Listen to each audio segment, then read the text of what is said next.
Miren, eu creo que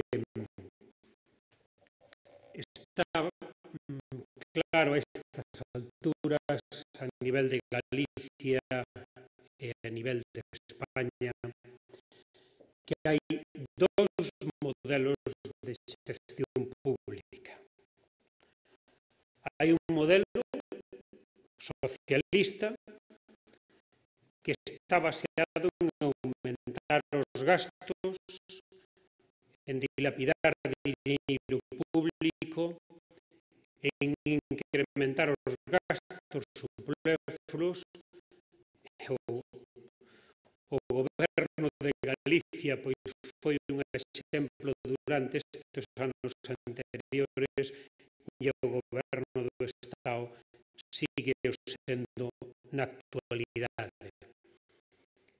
E para intentar precisamente atallar ese excesivo gasto, pois a única visión posible é cargar máis aínda os cidadáns con impostos en etapas de altísima dificultade económica. En vez de prescindir do prescindible, ao final acabamos cargando máis a quen ten máis dificultades. Ese é un modelo, pero temos outro modelo. Os galegos saben que temos outro modelo e os españoles saben que hai outro modelo. É o modelo popular, o modelo do Partido Popular. Está basado na utilización eficiente e racional dos recursos públicos. Está basado na implantación de medidas de austeridade, medidas que implican recortar os gastos superfluos e invertir eses cartos aforrados en políticas sociais, en cubrir as necesidades dos cidadáns. E creo que o goberno galego é un bo exemplo desto.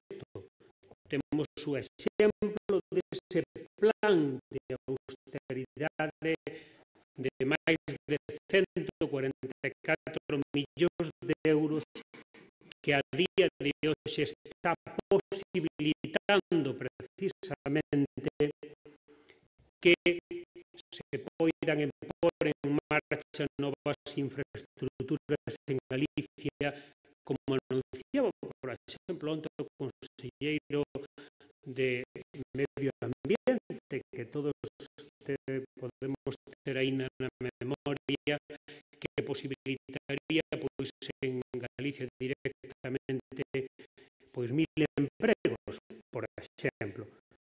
Podemos falar precisamente das medidas que a Consellería de Traballo está levando a cabo precisamente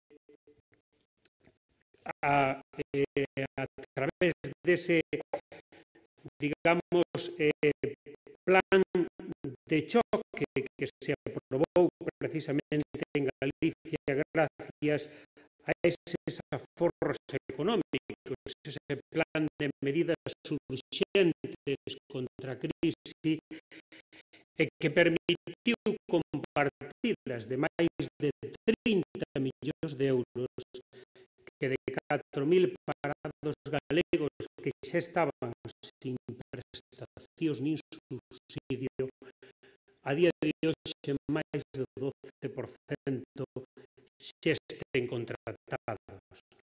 Porque está claro que a mellor política social é a política dun alto emprego.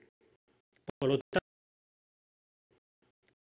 tanto, temos que pedirlle aos señores gobernantes do Estado, señor Goberno Zapatero, que se deixe de conceder caprichos e que utilice a técnica Feijóo. E a técnica Feijóo implica unha política económica eficiente con austeridade, rebaixando impostos, como xa se demostrou aquí en Galicia que se podía facer para os xóvenes e para familias numerosas, é dicir, para os que máis necesita para o acceso a unha vivenda, e se deixe de facer a súa política de despilfarro, que ao final o que está fundindo cada vez máis a sociedade española. Desde logo, Zapatero é un mal exemplo na xestión de fondos públicos, e só temos que mirar para outros países como Francia ou como Alemania, que xa están recuperándose da crisis, e España cada día estáse a fundir máis nela. Ben, con isto dou por rematado o meu comentario, e a partir de aquí, pois, quedo á súa disposición por si queren trasladarme algún tipo de pregunta ou cuestión, que si coñezo, pois estarei encantada en respostarles.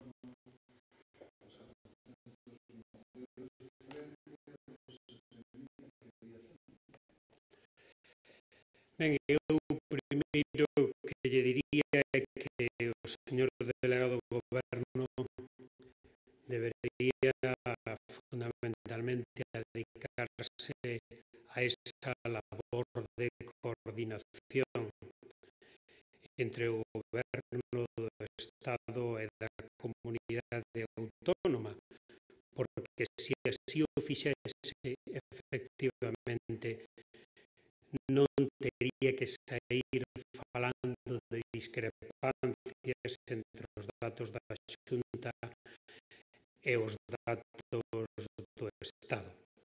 En segundo lugar, diríalle que hai que facer comunicación e falar con rigor.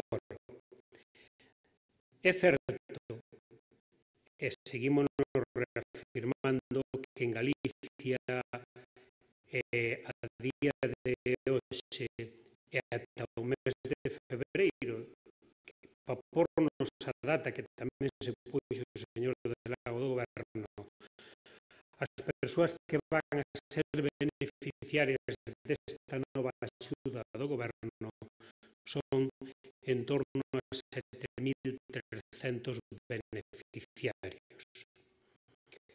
Por que o señor delegado do Goberno estendía a cifra a 19.000? É dicir, por que esa diferencia deses 12.000 a maiores?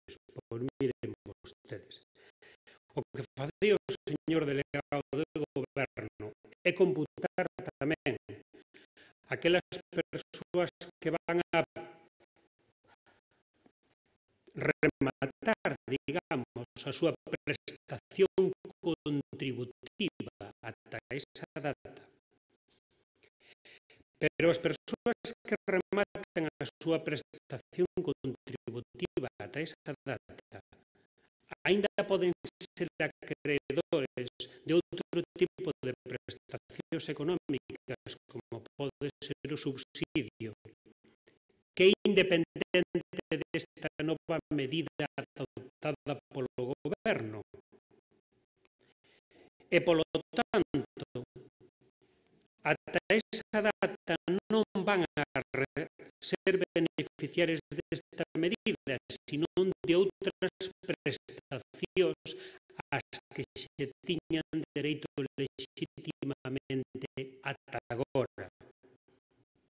Claro que ao mellor o señor delegado do Goberno o que lle está anunciando a todas esas persoas é que nin ata esa data, nin despois desa data, van a dar conquerido un emprego.